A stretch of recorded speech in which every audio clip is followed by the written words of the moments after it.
Elon Musk sat quietly in his office, enjoying a rare moment of peace amidst the constant buzz of innovation and ambition. During a discussion with a colleague about human behavior, an intriguing thought crossed his mind.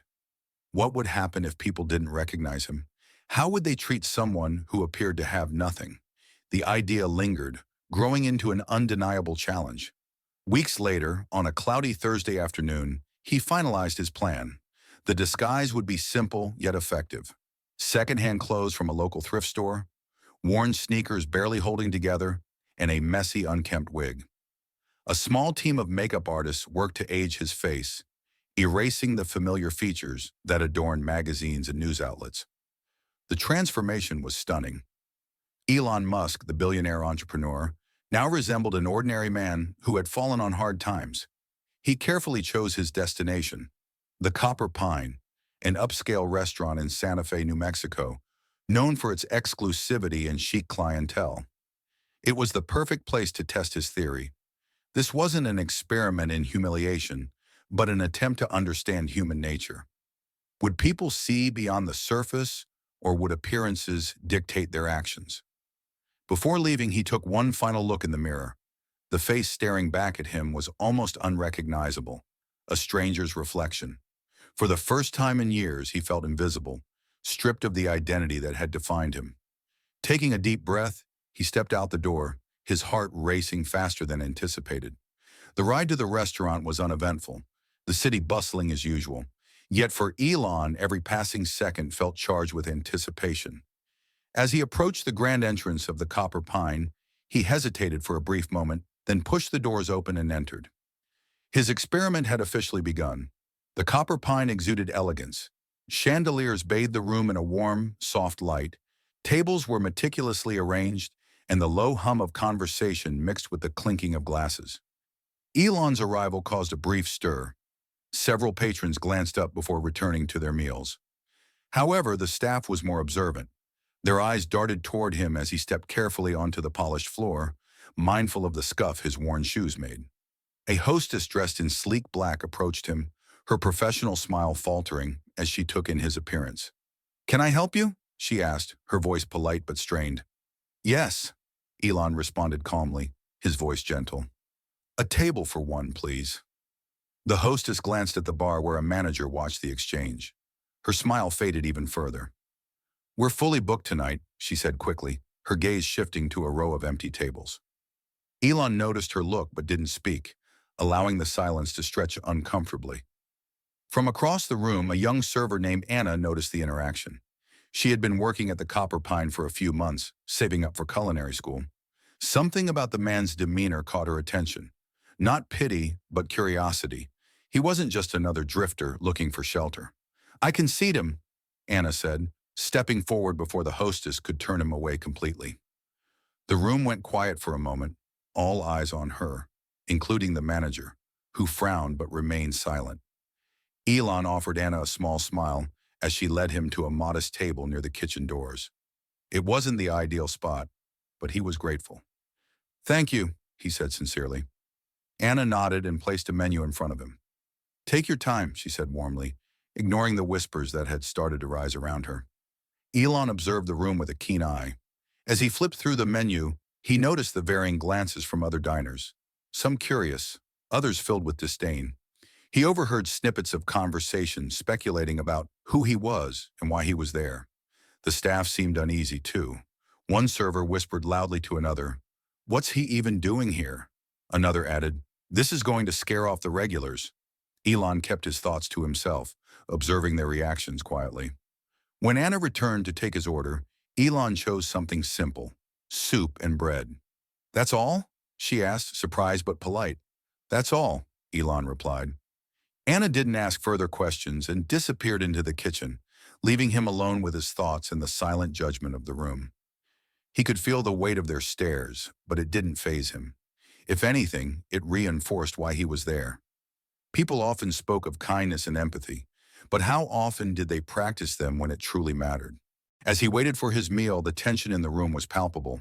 Patrons whispered behind their napkins, some casting furtive glances at him with barely concealed disdain. A man at a nearby table leaned toward his companion and muttered, What's management thinking? Letting someone like that in here? Elon remained composed, focusing on the room around him. He noticed the small details, the hostess avoiding his gaze, the bartender chuckling quietly with a server, and even the manager casting occasional disapproving looks. Every reaction painted a vivid picture of how appearances shaped perceptions. Anna returned with his meal, setting down a steaming bowl of soup and a basket of bread. "Enjoy your meal," she said, offering him a genuine smile. "Thank you," Elon replied, meeting her gaze. He could tell that Anna wasn't just doing her job, she was showing genuine kindness. As he ate, he watched her as she worked tirelessly, ensuring each customer was attended to. Elon admired her poise, especially as she dealt with demanding patrons. At one point, an older woman called Anna over, visibly upset. "Why are you wasting your time on him?" she asked, gesturing toward Elon. "People like that don't belong here." Anna's cheeks flushed, but she maintained her composure. "I believe everyone deserves respect, ma'am," Anna replied firmly. The woman scoffed and returned to her meal without another word. Elon couldn't help but admire Anna's courage.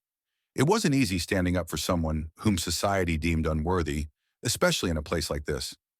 As Elon finished his meal, a new server approached his table. He was a young man in his late 20s with a stiff attitude. "Are you planning to order anything else?" he asked, his tone bordering on rude. "No, thank you," Elon replied calmly. The server gave a tight-lipped smile before walking away, muttering something under his breath. Elon caught the words "waste of space" and noted them quietly. Across the room, a young couple exchanged nervous glances. The woman whispered, "What if he tries to ask us for money?" Her partner shrugged, his unease matching hers. Through it all, Elon remained composed, his mind racing with thoughts. This wasn't just about how he was treated. It was about the assumptions people made without knowing anything about him. As Anna cleared his table, she paused, sensing his thoughts. "Is everything okay?" she asked softly. "Yes, thank you for your kindness," Elon said, meeting her gaze. Her expression softened, and she nodded before moving on. In that brief moment, Elon saw the humanity he had hoped to find, a glimmer of empathy amidst a sea of judgment.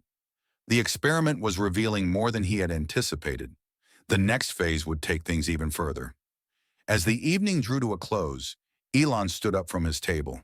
His meal was finished, but his experiment was far from over.